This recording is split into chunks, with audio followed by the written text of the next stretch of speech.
Good morning and welcome to Daily Tech News with Alan Smithson. Today is Wednesday, May 1st, and there's a lot to cover today. There's some great stuff coming out of the virtual worlds.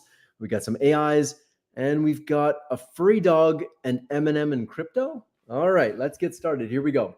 So the first thing we're going to talk about today is the world's first fully immersive metaverse film school. So if you've ever taken film classes, like how to video things, you realize that there's so many things. There's green screens, cameras, lenses, focal points, all of these things, and these cameras are very expensive. So in order to learn this technology, you have to have millions of dollars worth of equipment and places and locations. But now with the power of virtual reality, you can now learn the incredible path towards becoming a real cinematographer, although I'm not sure how much we're going to need this in a world with Sora and Vidu, large language models making videos from prompts. But anyway, this is really cool because now you can learn everything about motion capture, staging, video from different angles. Just wonderful, wonderful, wonderful. And this is a really great initiative, and I'm very excited about this because it's really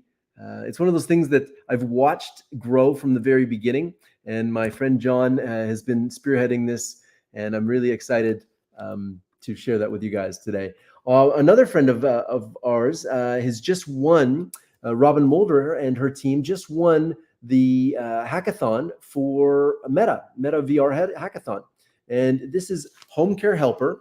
And the idea here is that using virtual reality, and this was built in a weekend, using virtual reality, you can now train home care workers on how best to deal with situations where you have long-term care, retirement homes, all of these things. And it's one of those things that we don't talk about it, we don't think about it, but there's a lot of people getting older, and we're going to need ways to train everybody. And I thought this was just a really great option for that. And the fact that they won the Meta Hackathon is pretty cool as well. So over to more virtual stuff. This is Skybox AI by Blockade Labs, and it allows you to make a skybox in any way you want, from text to prompt. So let's do this. Let's go Skybox. We're going to go create a New York skyline from the river. I don't know. Let's try that. And we'll do it in a anime style. All right. Let's see what happens. The new model with Skybox AI, they've actually spedded things up. They've added 8K textures. So now you can have a skybox that is, I think they said 77% more pixels. And you can see this is the one that was kind of just there, and it is running in the background. So let's see if it's going to run. There it goes. So this was run on Model 2, right? You can see Model 2. And then let's do the same thing on Model 3, and we'll do artistic. Okay, we'll just try that. I don't know. We'll see what happens here. So this is the New York skyline from the river in Model 2. And then I love how they kind of let you have Model 2 and Model 3, because the artistic aspects of this, they've added, by the way, a watermark as well on the top and the bottom nadir holes of your 360 image. But the great thing about this is that you have the ability to have kind of the art style of the previous model and the photorealistic nature of the next one. And here we go. There we go. Let's see what Model 3 has to come up with. Oh, wow. Look at the difference here. Wow. What a difference. And you can zoom in, zoom out. Wow. What a difference between Model 2 and Model 3. Very excited for Skybox AI from Blockade Labs. Okay, over to cell biology. Self-assembling synthetic cells act like living cells with extra abilities. This is really neat because using a DNA and protein, scientists have created new synthetic cells that are acting like living cells, blurring the line between artificial and living materials. This is kind of the first step into nanobot technology, where we're able to build kind of half robot, half natural synthetic cells that go and maybe treat us for cancers or deliver drugs to the body or other things like that. So very exciting to see that this part of science is really advancing. Now over to more medical science, enzymes open a new path to a universal donor blood. Okay, this is really cool. Researchers have discovered enzymes that remove hindrances that stood in the way of developing universal donor blood. The idea here, there's somebody giving blood. The idea here is that, here we go. When mixed, here it is. The quest to develop universal blood has taken a decisive step forward. Researchers at DTU and London University have discovered enzymes that, when mixed with red blood cells, are able to remove specific sugars that make up the A and B antigens in the human ABO blood groups. This is really great. For the first time, the new enzyme cocktails not only remove the well-described A and B antigens, but also extended variants previously not recognized as problematic for transfusion. This opens up a huge opportunity for blood donors of all types to give blood, and I would encourage you to give blood because it does save lives. Okay. Atomic Nucleus excited with a laser breakthrough. A breakthrough after decades. A thorium transition, which physicists have been looking for decades, has now been excited for the first time with lasers. This paves the way for revolutionary high-precision technology, including nuclear clocks. This is the potential to have the most precise nuclear clocks on the planet. And there's more details there. I, of course, as always, will put the comments in the YouTube comments and chat. You can check it out. Make sure you subscribe and all that good stuff. Okay. Screenshots suggest that TikTok is circumventing Apple's App Store commissions. As you know, Apple takes 30% of everything. And, you know, the big companies. So if you want to tip somebody on TikTok, or you want to give somebody a tip or buy something, what they're doing now is allowing you to recharge, but not doing it in the app, not paying the 30%. So you can go and read all this, but yeah, they're directing you directly to TikTok.com. All right, over to more Apple news. Apple to unveil AI-enabled Safari browser alongside new operating systems. This is Safari 18. It's coming later this year. And some developers have kind of identified that there's some new AI features being kind of put in the back end that you can turn on and off. And the feature is not automatically enabled, but you can turn it on and you can test with it. And there's also a web eraser. There's all sorts of really new features in there. So take a look at this. I won't get into all the details, but you can go and dig into yourself. Okay. Biden-Harris administration announces key AI actions 180 days following the landmark executive order on AI. And some of the things that they brought up here are managing risk and safety security, establish a framework for nucleic acid synthesis. So synthetic biology really is unregulated. So you can buy DNA kits right now and start making a DNA lab in your house. And so putting some restrictions on kind of the intersection of synthetic biology and AI is really important. I think that was really cool. They released for public comment draft documents on managing generative AI risks. That's very important. Developed first AI safety security guidelines for critical infrastructure owners. That's important too. Launched the AI safety board, which we talked about yesterday. Piloted new tools for identifying vulnerabilities in vital government software.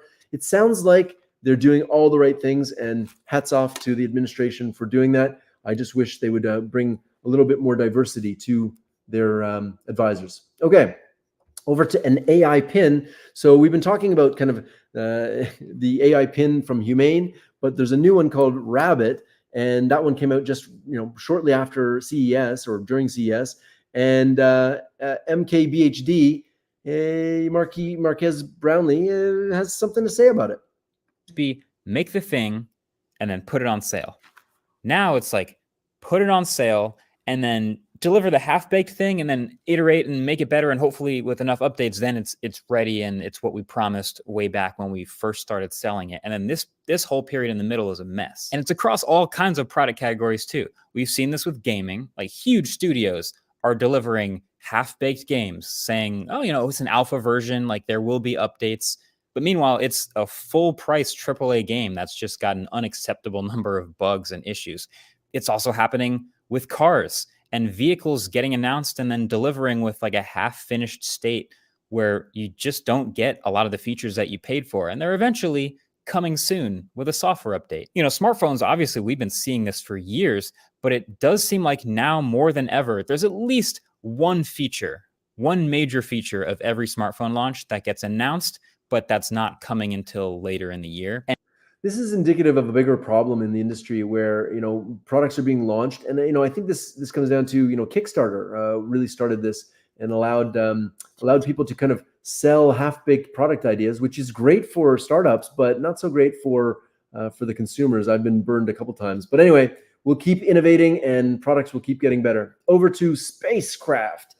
Portable Space Systems unveils Supernova, an ultra-mobile spacecraft. It can travel, I think, 6 kilometers per second, which is pretty fast.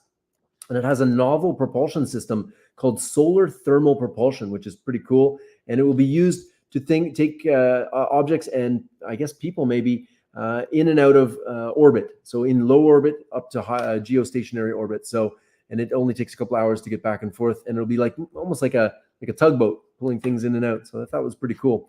And you can learn more about that. I'll put the links. Oh, there we go. Some people messaging me. It's always like that. Okay, this is really neat. It says VR isn't flat. Your videos shouldn't be anyway. Codename Project Spatial.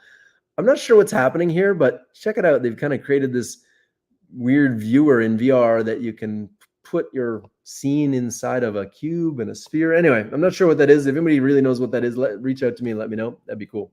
Okay, Amazon Q Enterprise AI chatbot is now generally available. So this is really interesting. Amazon kind of went away from the whole consumer AI and went strictly for enterprise. So now what it does is, and I'll actually play the video because I think it's important. It's really focused on enterprise applications, helping with sales, helping with service and support. It's really interesting, writing job postings, HR. It's very, very specific to business related jobs. And I think this is one of those things that it may be not sexy, but very, very useful. Like if you look at this, it just does it all for you. And, I guess a lot of these things you can do on ChatGPT, but with Amazon Q, you can keep it siloed and keep your business information within your business. I think it's really cool. Anyway, we'll keep an eye on Amazon Q. It is now available. Over to Sony, they just launched a wearable air conditioner gadget to beat the heat. Their smart wearable thermo device, dubbed the Rion Pocket 5. It sits behind your collar, I guess on a necklace. Whoops. And I'm not sure what happened there. Okay, that's weird. Anyway, it sits on your back and keeps you cool in the summer when it's hot. And we'll move on from there because I'm not sure what happened with that website. It just kind of died on me. Oh well, it happens. This is what live is. Okay, so this one's neat. Check this out. Boston Dynamics shows off their RoboDog with fur. You can't even make this stuff up. Check it out. They've got the RoboDog and they just put some fur around it, made it look friendly. So now, it's more friendly looking. I thought this was super cool. Robot dogs with fur do look a lot less menacing than without. And so even though the exact same thing, putting the fur costume on it really does make it look like something you'd want to have around your house instead of something that looks like it was made for military. Gotta love Boston Dynamics. Those guys are awesome. Okay, here we go. This is the moment you've all been waiting for. Eminem is now the official spokesperson for Crypto.com. I'll just play the ad. They ignored your potential, dissed your achievements, and mocked your ambition. But it's not the critic who counts, and you know that. From the beginning, you couldn't be stopped. Breaking resistance with every swing and block. Your game plan never changed.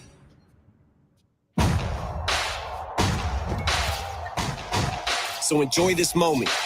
The one they said you'd never live to see. Some still call it luck. Let them. Because you know what it's always been. Inevitable.